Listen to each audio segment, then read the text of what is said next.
Price increases for various products due to Trump's tariffs will vary significantly based on the country of origin and the specific tariff rates applied.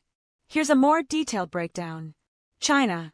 The U.S. will impose a tariff of 34% initially, which could rise to 54% or even 79% under certain conditions. According to Trump's calculations, a 34% tariff could lead to a 16.75% price increase for Chinese goods. European Union. A 20% tariff is expected, which could result in a price increase of around 5% to 10% for EU products, assuming a similar transfer rate as for Chinese goods.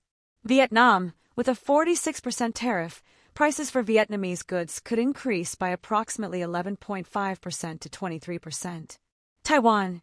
A 32% tariff might lead to a price hike of around 8% to 16% for Taiwanese products. General imports. The baseline 10% tariff on all imports could result in a price increase of about 2.5% for affected goods. But wait a minute. What about price increase of each product in daily essentials? Here's a breakdown of expected price increases for various products and daily essentials due to Trump's tariffs.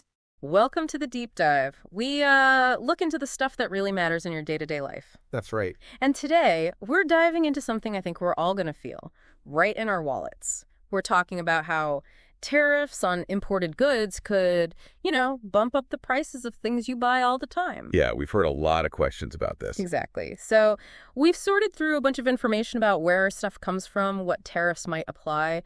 Our mission today is basically to give you a clearer picture which everyday items might cost more and roughly by how much based on what we know. Okay, so just to set the scene.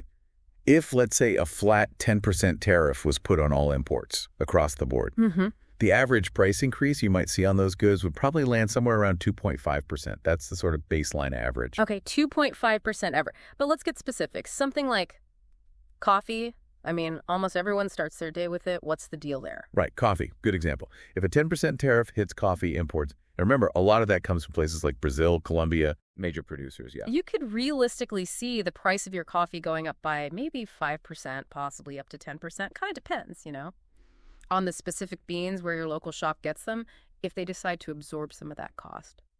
Okay. So even my daily caffeine hit isn't safe. Now, what about clothes and shoes, stuff we buy pretty regularly? What's the tariff story looking like there? Well, this is an area where we could see some pretty significant changes. Oh. Yeah, tariffs on clothing, footwear, especially from countries like, say, Vietnam or Bangladesh. Those tariffs could be as high as 37%. 37%. Wow. Which could mean price increases easily over 10%, maybe even hitting 20% or more for the consumer. So those regular clothing hauls, they could get noticeably pricier. Okay, that's a big jump. Yeah. Let's switch gears to tech. Like smartphones, almost everyone has one, relies on it daily. Absolutely. And for electronics made outside the U.S., we could be looking at really substantial price hikes. This is due to something called reciprocal tariffs. Reciprocal tariffs. Yeah, basically one country slaps on a tariff because another country did it first. It's like a tit-for-tat thing. Well, and for something super common like an iPhone, the potential price increase could be over 40%. wait, 40%?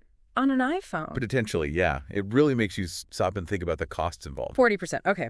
So beyond those big categories, what about some other maybe smaller everyday basics?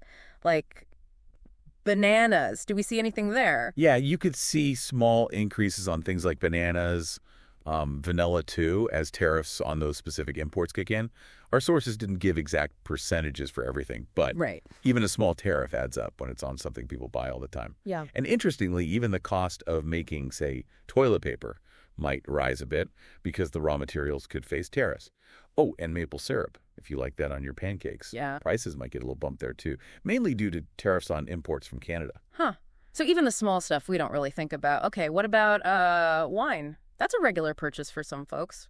Wine is where things could get really dramatic. Yeah. There's talk of a potential, get this, 200% tariff on European alcoholic beverages. 200%. Yeah. That would essentially push things like European wine straight into the luxury item category for a lot of people. It could seriously change buying habits. That's just massive. Okay, let's talk about a really big household expense. Cars. What are tariffs looking like for cars and auto parts? So the scenario discussed involves a potential flat 25% tariff on cars and auto parts. 25%. Right. And that could lead to overall vehicle prices going up somewhere in the range of, say, 15 to 25%. 15 to 25% increase. And what's really important here is that this could hit both imported cars and cars made domestically. Why? Because even cars assembled here often rely heavily on imported components. Ah, right. The supply chain effect. Right. Okay. And just to give a bit more context, you mentioned the tariff rates can vary a lot depending on the country, right? Exactly. That's a key piece. So, for example, goods from China initially faced around 34%, potentially higher later. The EU was looking at maybe 20%. Vietnam, we mentioned, could be around 46%. Taiwan, maybe 32%. Okay. These different rates applied to goods from different places are, ultimately what drives the different potential price changes we've been talking about for specific products. Got it.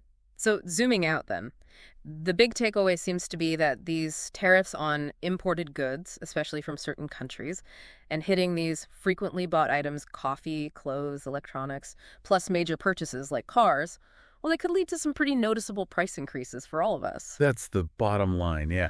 And it really brings up a crucial point for everyone listening to think about. Which is? How might these potential price shifts actually influence your own buying decisions? What you buy, maybe when you buy it. It just highlights how, our everyday shopping is so deeply connected to the whole global economy. Something to mull over. Definitely something to think about. Thanks for breaking that down. You bet.